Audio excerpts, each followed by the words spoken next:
What's going on, everyone? I'm just a typical average American, here today to react and continue learning about mistakes that Americans make in the UK.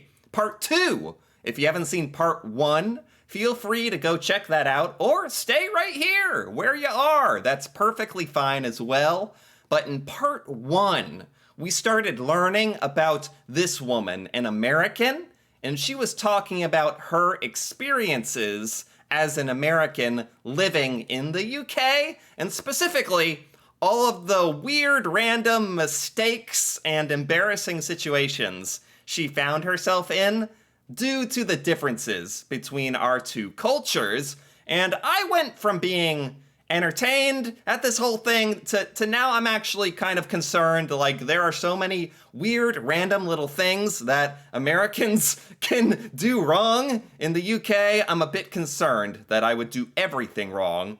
Like, some of the stuff we were talking about in part 1 was waiting to be served. When you're at a pub, you have to be proactive. You have to go talk to the bar and get your order in for food or drinks, whereas Americans would just sit there at the table all day, all night, waiting for a server or a waiter to come. We'd just be stuck there all day. We wouldn't know what's going on.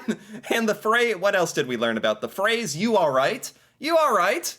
Apparently that's just standard greeting. Normal, friendly even. Friendly greeting in the UK. In America, it's we don't say anything like that. As a matter of fact, that would come across as aggressive and so strange, almost accusatory, that the only reason some Americans would say "you are right" would be to basically imply something's wrong and be saying, "Is something wrong with you?" So it's the complete reverse.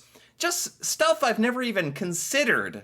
That difference between the UK and America is completely different. What else was she talking about? In part 1, in restaurants, you have to ask for the bill. Again, Americans, we just sit around waiting for stuff to happen to us. We're a bit lazy. We just sit around, the waiter will bring us the bill and tell us to get the heck out of there. But in the UK, it's a bit more nice, actually. You get to ask for the bill, decide when you're done.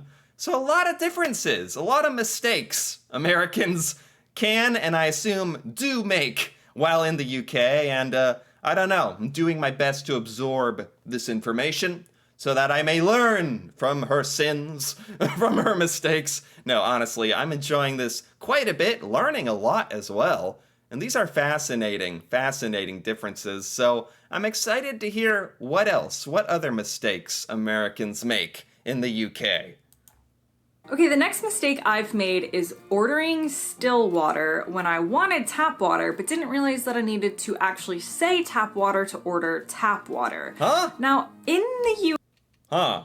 I don't know. I feel maybe I just don't drink that much water. Man, people out there drinking water, disgusting. Not Diet Pepsi or something? Water. What is that? So she wanted like bottled water? Or wanted tap water. Huh, not really a problem I'd ever run into, honestly. Shows how healthy I am. But I'm interested to hear a little more on this. US, I didn't realize that we had so many different types of water. I feel like when we order water, we usually just get tap water at a restaurant a lot of times. Yeah. Maybe not in a fancier place, but I'm not that fancy. So in the places that I went and that I go, we would just order water and it would usually be like tap water. Sure. Here, you've got tap water, which is the free water. Okay. Which came out of like a hose in the back. Or you... Oh, yeah. When I order water at a restaurant in America, I assume it's going to be water like out of a sink or a hose for all I care. And the important thing is that it is free. It's always free that way. You have still versus sparkling water. And still water is basically regular water in like a glass jug or something. Okay. And sparkling water is like kind of fizzy-ish water. Yeah. So when a waiter or waitress comes to you at the table and says, "Do you want still?" If you order water and they say, "Do you want still or sparkling?" my first reaction was, well, I don't want sparkling, so I guess still is the other option. I've never even heard of still water. I have heard of sparkling water, but that's a bit fancy to me. But no, there's a third option. You should say, oh, actually, can I just have tap water? And that is basically the I am cheap and want free water. But they don't always offer that to you depending on how fancy you are. You sometimes have to be the one to actually ask for it. Interesting. Again, just comes down to the UK culture being a little bit fancier. A little more accommodating in some aspects of their culture. In America, if you ask for water, it's going to be like, not bad water, but, just like regular water out of like the tap in the back. And it's free. But in the UK, it's going to be a bit better than that. Standard. And maybe you're even going to have to pay for it, I imagine. So the assumption is different between the water you're getting in an American restaurant versus a UK restaurant. The assumption in the UK is that it's going to be still water or water that's a little better, like in a jug or a container. So, okay, I get it. Okay, this actually would affect me. I get water quite a bit at restaurants out to eat. So this actually is an important one. And again, a difference I would never think of. Never, ever think of. Very random. So I ended up paying for it and getting still water instead of the free tap water that I wanted. Okay, the next mistake I've made is looking the wrong way on the street. Now, this is very much due to, in the States, we drive on the opposite side of the road. In London in particular, knowing how many international visitors there are, they often have signs on the street that say, look left or look. Oh my God, that is funny. I mean, it's not funny, because the implication here is that so many people have gotten crushed, splattered on the side of the road, not to be too graphic, that it necessitated the need for signage, dedicated letters. Look right, you American morons. That's where the traffic is coming from. But it's funny. Like, yeah, after years, after a lifetime of traffic going a certain direction, your instinct is to look that direction that you've always... that traffic has always come from in your experience. But in the UK, it is the opposite for us Americans. This is like a safety problem. It's actually kind of scary. I'm glad they actually took that extra step and they write down these letters. That has probably saved a lot of lives, honestly. Look right to help you out, which I think is really useful and really helpful, but still, if you go on autopilot, it's very easy to look in the wrong direction to see if cars are coming, step out, and you've put yourself in actually a pretty dangerous situation. So the best rule of thumb, if you're not used to driving or having the traffic flow be on the other side of the road, you should always look 3 ways. You should look left, right, and left again, or right. Yeah, seriously. Wow, this got a bit serious. I'm okay with that. This is a big mistake. Man, this is the first mistake on this list where it's like, you might die if you make this mistake. It's a bit morbid. Left, right again. Which way does it go? Just look all the ways. Look as many times as possible, back and forth, until you're sure no cars are coming from either direction. Don't go off your gut that tells you which way to look, because especially if you've just moved here, it's going to be wrong. So I have thought about this. Like, I'd be so scared to drive a car in the UK because I feel like my instincts would take over, and now suddenly I'm this crazy person on the road. Like, I'm just driving down the left side, driving down the left side of the road, and then I'm like, what am I doing? This isn't right. Go onto the right side, like I think it's America, and suddenly, like, a lot of bad things are happening, honestly. That's like a actual fear Americans like myself have. The next mistake I've made in the UK as an American is going to the wrong floor of a building. So in the UK, the floors of a building start with the ground floor, and that is floor number 0. That is the ground floor. And the ground floor. We don't really use that term much in America, the ground floor.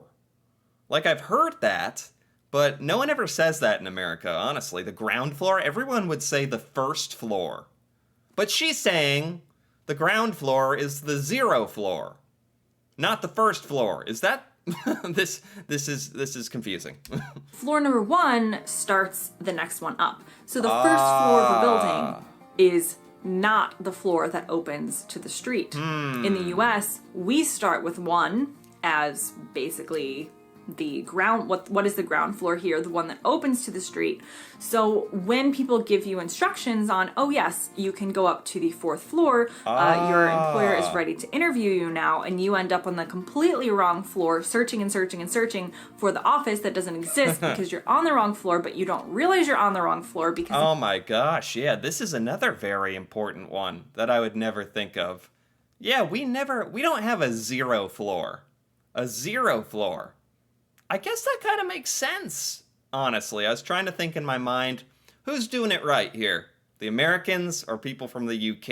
And it's like, the first floor, I don't know, there's an argument for both, but the first floor would be like the first floor that's been created, right, in the building, which I could see as being the one above you, but you could say the first floor is the floor on the ground. You know, we're not standing on the dirt. There's a floor there. That could be the first floor created in the building. But in the UK, the important thing in the UK, it's the 0 floor, or the ground floor, more importantly, which also makes a lot of sense. You're on the ground floor. That's a good way of thinking of it. Again, you are an American who's just moved here and clearly has not watched enough British television or YouTube videos to figure out what the situation is. It's very embarrassing. Don't do that. Make sure you keep in your mind that the ground floor of the UK is the first one, and number 1 does not get labeled until you go 1 up from the floor that opens to the street. Wow, this is definitely something that the vast majority of Americans do not know. For sure. This is not at all how it's done in America, and this is not one of those things about UK culture that Americans know about, for sure. Like, this would trick everyone here. Wow. Okay, the next mistake I've made is a pretty funny one that has to do with language and accents. So, depending on where you live, you might be familiar with something called spar, which in my accent sounds funny to me because everyone around me says spar. Spar. Spar. No idea what that means. Spa. It's basically like a spa. People from the UK might say spa. I say spar. None of this is making any sense to me, though. Convenience store, like a tiny grocery store. We have them in our, like, in villages around us. Oh. And for the longest time, people would say, oh, we should go to the spa shop, or oh, can you pick up some cheese from the spa shop? And in my, or the spa. Oh, that does sound like something in American English. That sounds like the spa. Which I'm sure when someone from the UK hears me talking, it just sounds like I'm saying spa. But I'm saying spa, not spa. A spa is like a place where you get your nails done or your hair done, mostly for women. You relax and get manicures and stuff, I guess. So that is a thing in America called a spa. But this is, I mean, based on the wording here, this convenience store or gas station, I would call that spar, S-P-A-R, spar. But I totally get what, I see what she's getting at with the pronunciations being so different. Maybe they didn't say spa shop, they just said like from spa. And in my head I'm like, I don't understand why. First of all, that's kind of an odd store to have, but okay, maybe they sell like, I don't know, like bath soaps and things like that. And then people were like, oh, can you get some cheese? And I was like... she thought because it was called the spa, like an American spa, that like it sells hair products, like, and stuff for your nails and towels and okay, I feel like I would fall into this exact same line of reasoning, though. this makes no sense to me. British people are very strange. Why are we buying cheese in a shop for the spa or in the spa itself? Turns out it's spelled S-P-A-R. Right. I would call it spar. Spar. They call it with their accents. It sounds to my ears like spa. Yeah. So that was something for the longest time that I was like, I don't understand this spa shop. And they basically just meant this spar little convenience store. Wow, this is... Talk about something you would never, ever experience unless you literally were an American who lived in the UK. This is so specific. A convenience store called Spar, pronounced spa by people in the UK, and the confusion. Man, I feel like, just based on that, there must be a million different little things kind of like that can happen to you when you're living in a different culture, like Americans living in the UK. All these little miscommunications, I swear. It scares me, but it's also kind of fun to, like, know that there's all these fun little differences. Finally it clicked, but it was one of those pretty funny moments of me realizing, based on accents, that I was hearing something completely different than to what they were trying to say. Yeah. And the last mistake that I've made in the UK is not understanding British humor, particularly British humor when they insult you and then it's supposed to be a joke, but you take it as an insult because it sounds like they said something really mean about you, and that's not what they meant. Wow, okay. I mean, I like to think I know something about British humor. British humor is very unique. It's like self-deprecating, it's ironic, it can be deadpan and come across as serious and genuine, but it's not, and that's the comedy in it. So I understand what she's saying, but at the same time, as an American, if somebody makes fun of you, I mean, unless it's your very, very close friend, your very, very, very close friend or your brother or sister or someone can make fun of you, and if you do it in a certain tone, you'll understand it's a joke. But it's important to have that tone, that American joking tone, where it's like, oh, you're so stupid, or, you know, where Americans get a cue that it's a joke.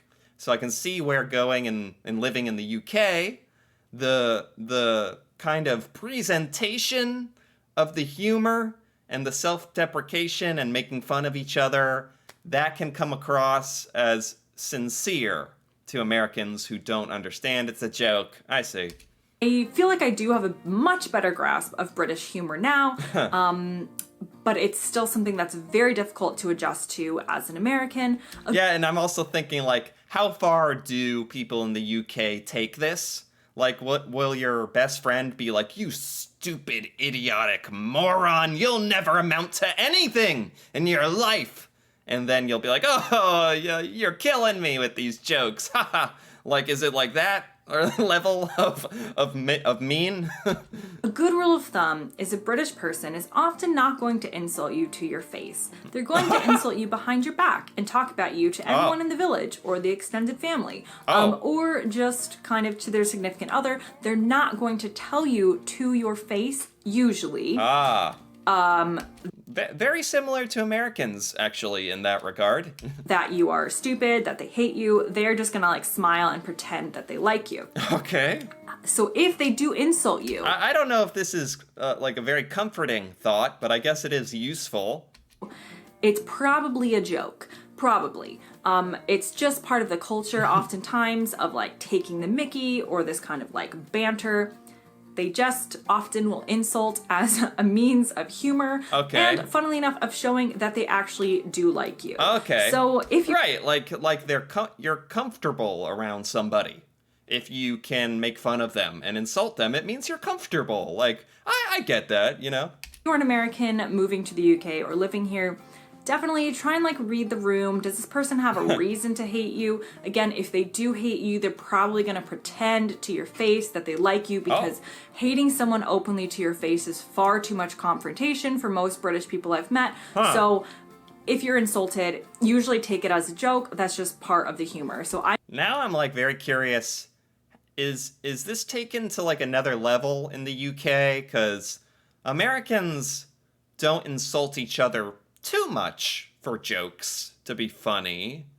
Is this more common in the UK, maybe? I made that mistake a lot of thinking that people were saying really mean things about me and I didn't understand and my feelings were hurt until I kind of realized that it was part of the humor and just the way, weirdly enough, that they can show affection. Yeah, it's a good thing. Wow. But that is a very important one. That is critical, especially if you're going to be living in the UK as an American and you plan on making any friends or relationships. You got to know that everyone around you doesn't hate you. They actually like you when they call you a stupid moron American buffoon. Means they love you, right? So I enjoyed this quite a bit. This video is by Girl Gone London, and I got to give it a like because that was very enjoyable. I really appreciated her being open and honest about these embarrassing situations, and they helped me, honestly. This all helped me a lot because this is very specific cultural differences between the UK and America that can lead to a lot of really confusing situations for Americans. So this was actually very helpful, and it actually taught me a bunch of fascinating cultural differences that I didn't even know existed. The UK and America, I know we're different. I knew we're very different, but I didn't know just how deep it went and how random it could get with the stuff and how we do things. So that's actually really fun to learn about. So I enjoyed this. Anyway, if you enjoyed this as well, feel free to give this video a like or leave a comment.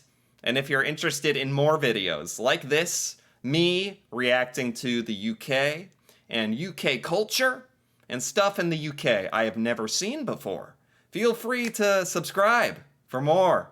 And until then, thanks for watching and see you next time.